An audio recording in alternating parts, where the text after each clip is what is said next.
President, before I begin, I just want to say that, along with all of my colleagues, that my thoughts and prayers are with Leader McConnell this morning, with his family, with his team, and that, along with our colleagues, I look forward to his speedy return to the United States Senate. Mr. President, later today, the President of the United States will release his budget.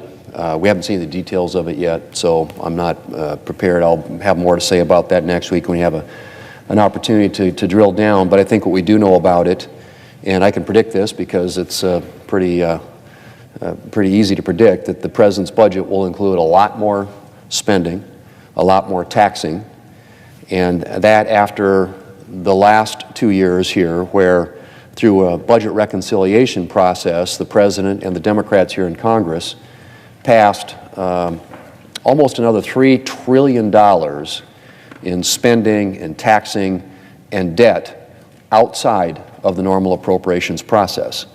And that at a time when revenue, last year revenue, was at a 20-year high. In fact, the revenue coming into the federal government in the last fiscal year as a percentage of our entire economy, it was higher than it's been, with 3 exceptions in history. One was in the late 1990s at the end of the dot-com bubble, and 2 times in World War II. So record level of revenue as a percentage of GDP, and yet the President and his budget is going to propose a whole lot more spending and a whole lot more taxing and a whole lot more government. Expanding, growing government. That's what we expect his budget to do, and like I said, I'll have more to say about that next week. Mr. President, agriculture may well be among the world's oldest ways of life, but it's never been stagnant. Farmers and ranchers have always looked for new and better ways to increase crop yields, conserve resources, and keep their land and livestock healthy and productive. Today's agricultural producers explore new farming practices, grow more resilient crops, and adopt new technologies to produce more and to use less. And the resilience of our food supply and America's ability to feed our country and the world are in no small measure thanks to these farmer-driven advances. Oh no, friends. This is big news. Many economists are warning about several provisions that the Biden administration has proposed. Some have said that this could lead to a 20% benefit cut to Social Security beneficiaries within a decade. There are also several other ways that this bill can affect you.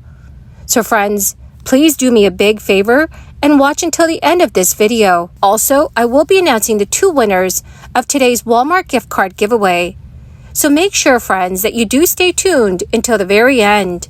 President Biden and House Republicans have promised not to touch Social Security in their battle over cutting spending to address the nation's debt ceiling crisis. While that vow is intended to indicate support of the popular entitlement program, according to experts, it could actually lead to financial disaster.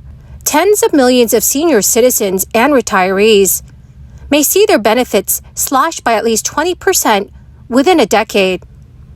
The latest Congressional Budget Office projection found that Social Security's retirement trust fund would be exhausted by the year 2032. At an event last month, CBO Director Philip Swagel said, "There's a sense in which doing nothing does not preserve Social Security, but affects the benefits that are not able to be paid out." Social Security has long been on shaky financial ground. As the U.S. population ages, there are fewer workers paying into the program and supporting the ballooning number of beneficiaries who are also living longer. In all, nearly 66 million retired workers, their dependents and survivors, disabled workers and their dependents receive monthly payments. So forecasts on when Social Security's retirement and disability trust funds may be depleted differ by just a few years. Social Security's trustees last year pegged the date at 2035 if Congress does not act. However, the program is also one of the third rails of American politics, so elected officials are hesitant to suggest any changes that may lead to benefit cuts.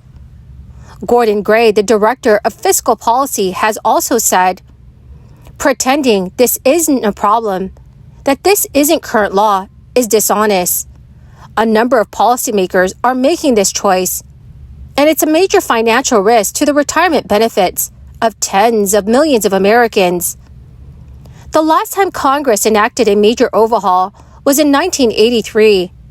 Social Security was only months away from being able to pay full benefits.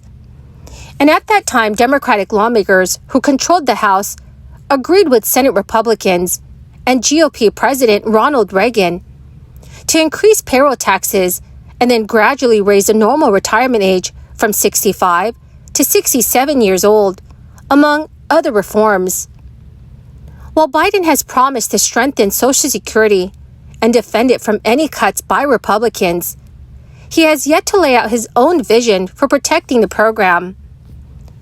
There are several ways to put Social Security on more solid financial footing, though each has its opponents on Capitol Hill and in the White House. Lawmakers could raise the early retirement age. It currently sits at 62 years old, or increase the normal retirement age once again. They could hike the payroll tax rate. Now it's 12.4% split between employer and worker, or lift the cap on income subject to levy. Currently, it's $160,200. Congress also could change the formula of the annual cost of living adjustment, so it ramps up more slowly. However, some say that it's unlikely anything will be done in the near term, in part because of the current lack of bipartisanship in Washington, D.C. In a statement, the Social Security Acting Commissioner said, "The budget's key investments will focus on improving service at the Social Security Administration, modernizing the agency's information technology, and improving the program's customer experience and equity." The 2024 budget includes $15.5 billion in discretionary budget for the SSA. That is up slightly from the 2023 request of $14.8 billion made last year. So friends, let's go over the ways that the new budget aims to bolster the SSA. First, the budget provides an increase of $1.4 billion, or 10%, from the 2023 budget. This is to improve customer service at the SSA field offices, state disability determination services, and teleservice centers. Much of the money will go towards adding staff, with the aim of processing more cases and reducing wait times. It would also advance equity and accessibility. The goal here is to invest in outreach so marginalized Americans have better access to SSA services. The 2024 budget also includes $50 million in funding for the SSA's benefits modernization efforts. This aims to provide employees with better technology tools to determine eligibility and process claims. One of the most important provisions is to provide national and comprehensive paid family and medical leave. Well, my magnificent and marvelous friends, that is the end of my daily stimulus update video for this Friday. Thank you so much, friends, for being part of this community and for joining me here every single day. The two winners of this Friday's Walmart gift card giveaway is Mike Cole and Eric Mudd. Congratulations, my friends! To claim your gift card, please check your notifications page and send me a message. Or you can message me on my Facebook page. Thank you, friends, and have a wonderful and very blessed weekend.